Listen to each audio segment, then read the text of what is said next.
ஓம் சாந்தி.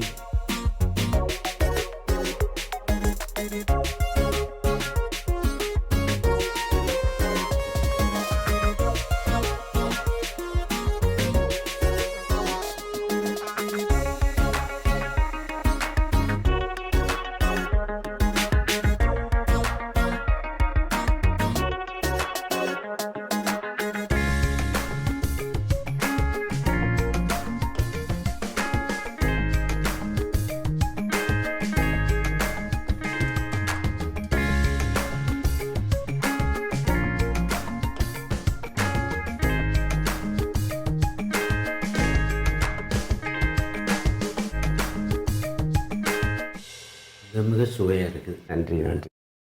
வணக்கம். சாத்வீக சமையல் என்ற இந்த நிகழ்ச்சிக்கு உங்கள் அனைவரையும் அன்போடு வரவேற்கின்றேன். இன்று நாம் ஹோட்டல் சாம்பார் தயாரிக்கும் முறையை பற்றி பார்க்க இருக்கிறோம்.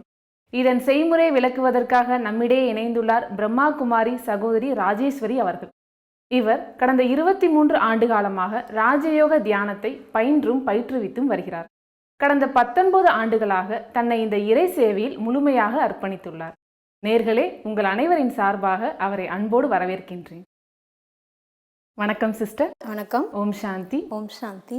சிஸ்டர், இன்னைக்கு நேர்களுக்காக ஹோட்டல் சாம்பார் தயார் பண்ண போறீங்க. எப்படி செய்றீங்கன்னு பார்க்கலாங்க? பார்க்கலாம். ஹோட்டல் சாம்பார் செய்ய தேவையான பொருட்கள்: மிளகு 10, கடலைப்பருப்பு 2 தேக்கரண்டி, உளுந்து 1 தேக்கரண்டி, வெந்தயம் அரை தேக்கரண்டி, சீரகம் 1 தேக்கரண்டி, சிவப்பு வத்தல் 3, மல்லி 3 தேக்கரண்டி. இவை அனைத்தையும் சிறிதளவு எண்ணெயில் வறுத்து மிக்சியில் பொடியாக அரைத்து வைத்துக் கொள்ளவும். வேக வைத்த துவரம்பருப்பு அரை அளாக்கு, மிளகாய் 2, தக்காளி 3, தேங்காய் 1 கப், புளி 2 சொலை, உப்பு தேவையான அளவு, கொத்தமல்லி இலை தேவையான அளவு. இதில் நான் வந்து அரை ஆளாக்கு துவரம்பருப்பு எடுத்திருக்கேன். இதில் நம்ம குக்கரில் வேக வைக்கலாம். சாதாரணமாக நம்ம சாம்பார் வந்து இட்லி சாம்பார் இருக்குது, சாதத்துக்கு ஊற்றிக்கிற சாம்பார், பாசிப்பருப்பு சாம்பார், அந்த மாதிரி நிறைய வெரைட்டி இருக்குது. ஆனால் இது வித்தியாசமாக வந்து ஹோட்டல் சாம்பார், அதாவது இது இட்லிக்காக மட்டும் ஸ்பெஷலாக நம்ம ப்ரிப்பேர் பண்ணுறது.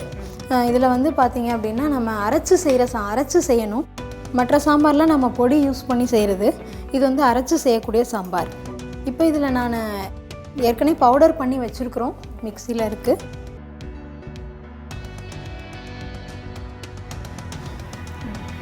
இதெல்லாம் மிக்சியில் இருக்குது.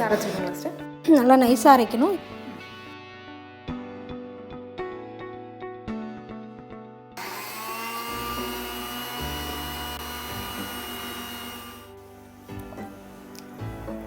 இது நல்லா பவுடர் ஆயிடுச்சு. நம்ம அடுப்பு ஆன் பண்ணலாம். ஒரு 2 ஸ்பூன் ஆயில்.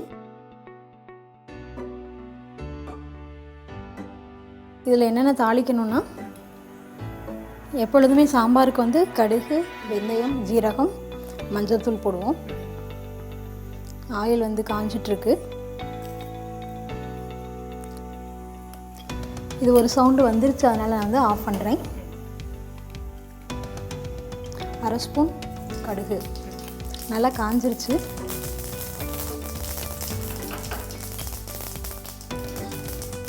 வெந்தயம் கொஞ்சம், ஏற்கனவே இதெல்லாம் நம்ம சேர்த்துருக்கோம், இருந்தாலும் தாளிக்கிறதுக்காக கொஞ்சம் யூஸ் பண்ணுறோம். மஞ்சத்தூள், அடுத்து நம்ம கட் பண்ணி வச்சுருக்குறோம் மிளகாய் வந்து நல்லா ஃப்ரை ஆகணும்.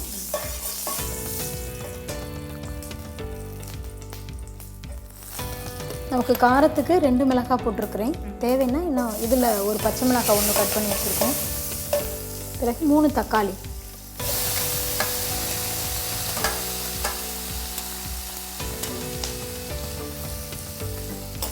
இது வந்து நல்லா ஃப்ரை ஆகணும்.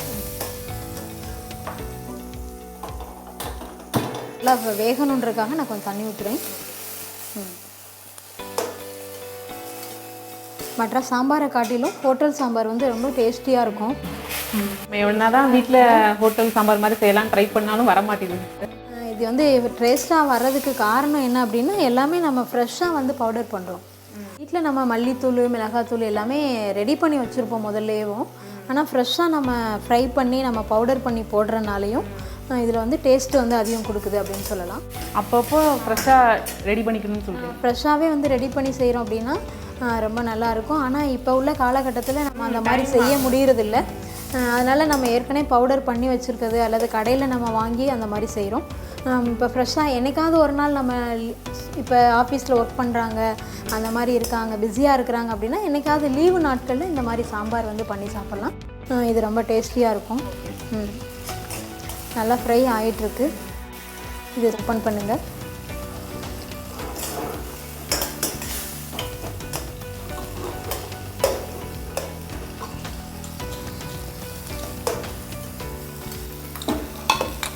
பார்த்தீங்கன்னா நல்லாவே வெந்துருச்சு. இதில் வெஜிடபிள்ஸ் எதாவது ஆட் பண்ணிக்கலாங்க? வெஜிடபிள்ஸ் வந்து போட வேண்டிய அவசியம் இல்லை. ஏன்னா இட்லி சாம்பார் அப்படின்றனால இருக்குது அப்படின்னா நம்ம அந்த அவரைக்காய், அந்த மாதிரி முருங்கைக்காய், கேரட் அந்த மாதிரி உள்ள காய்கள் வந்து நம்ம இந்த சாம்பாரில் போட்டுக்கலாம். இப்போ ஒவ்வொரு காய் இருக்கும், பீன்ஸ் 2 இருக்கும், கேரட் 2 இருக்கும், அந்த மாதிரி கூட நம்ம இந்த சாம்பாருக்கு யூஸ் பண்ணிக்கலாம். ஆனால் பொதுவாக இதை நாங்கள் ப்ளைனாகவே செஞ்சு சாப்பிட்றது உண்டு. இது சட்னி மட்டும் இல்லாமல் இது ரொம்ப கணிசமாகவும் இருக்கும் பருப்பு அப்படிங்கிறனால. இன்னும் கொஞ்சம் தண்ணி ஊற்றுங்க.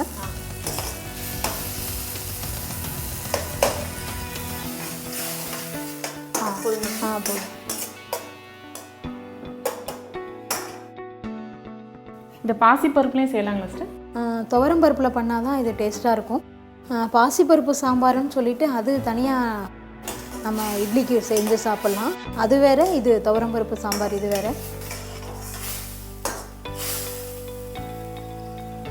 ஒரு அரை ஆளாக்குக்கு நம்ம 3 தக்காளி அந்த மாதிரி நம்ம சேர்த்துக்கலாம். புளிப்பு வேணும் அப்படின்னா இன்னொரு தக்காளி கூட நம்ம ஆட் பண்ணிக்கலாம். கொஞ்சம் நம்ம புளி ஊற வச்சுருக்குறோம். தக்காளி கொஞ்சம் ஃப்ரை ஆகவும் நம்ம புளி ஊற்றணும். ஒரு பவுல் தாங்க.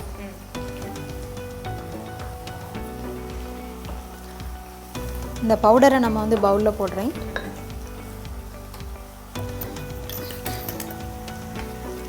இப்போ இதுக்கு தேங்காய் நான் சொன்னேன் கொஞ்சம் துரி வச்சுருக்கோன்னா அந்த தேங்காய் வந்து தண்ணி ஊற்றி நம்ம அரைக்கணும்.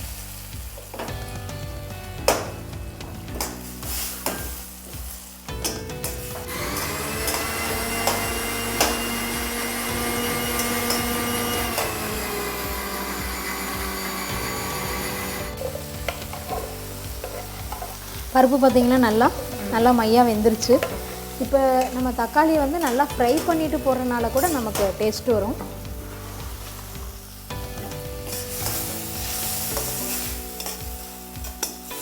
நம்ம உடனே இப்போ ஊற்றிடக்கூடாது பருப்பை, கொஞ்சம் இது ஃப்ரை ஆகணும், அப்போ தான் டேஸ்டி கூட இருக்கும். பருப்புலேயே கூட நம்ம தக்காளி போட்டு வேக வச்சும் பண்ணலாம். இது நான் வந்து கட் பண்ணி வச்சுருக்கிறேன். இது நல்லா வெந்துருச்சு. இப்போ நம்ம வேக வச்ச பருப்பை வந்து இதில் ஊற்றும்.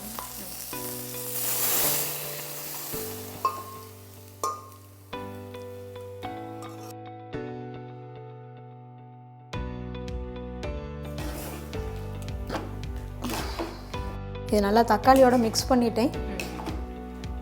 அடுத்து நம்ம அரைச்சிருக்க அந்த மசாலா பவுடர், நம்ம மல்லி மிளகு வத்தல் எல்லாம் அரைச்சிருக்கிறது இந்த இதில் ஆட் பண்ணணும். ஓகே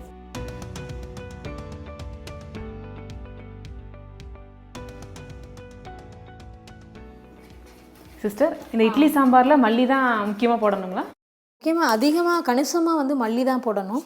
ஏன்னா நம்ம பொதுவாக பிளெயின் சாம்பார்லேயே பார்த்திங்கன்னா மல்லித்தூளும் மிளகாத்தூள் மட்டும்தான் நம்ம ஆட் பண்ணுறோம். ஆனால் இதில் நம்ம ஹோட்டல் சாம்பாரில் தான் மிளகு, ஜீரகம், வெந்தயம் இதெல்லாமே ஆட் பண்ணுறோம். ஆனால் அதிக கணிசம் வந்து மல்லி தான் நம்ம போடுறோம்.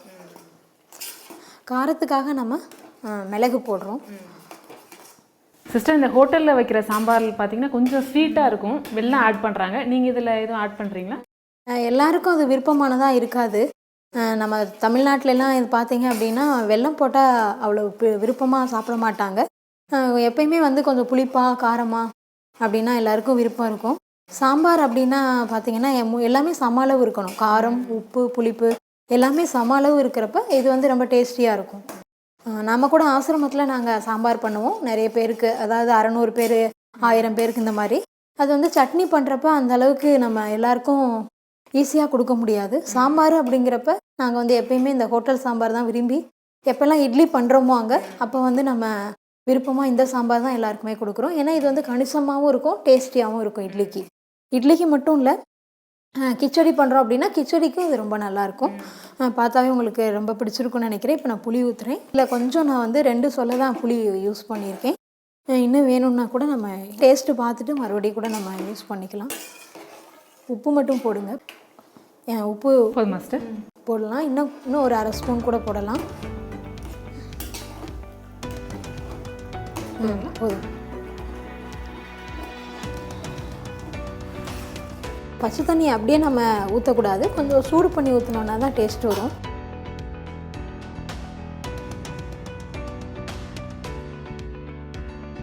சரி, நீங்கள் செய்யும் போதே கமகமன்னு வாசனை வருது சிஸ்டர். இப்போ இட்லி சாம்பார் சாப்பிடணும்னு ஆசையாக இருக்குது. இதுக்கு காரணம் வந்து அந்த மாதிரி நான் சொன்ன மாதிரி ஃப்ரெஷ்ஷாக நம்ம எல்லாமே அரைச்சி போட்டிருக்கோம் இல்லையா, அதுதான். சரி, இதில் பெருங்காயம் ஆட் பண்ணீங்க? பெருங்காயம் போட்டுக்கலாம், தேவைன்னா நம்ம யூஸ் பண்ணிக்கலாம். மல்லி இருக்குது, மல்லி போடணும் லாஸ்ட்டாக. மல்லி போட்டு நம்ம அப்படியே இறக்கிடலாம். ஓகே.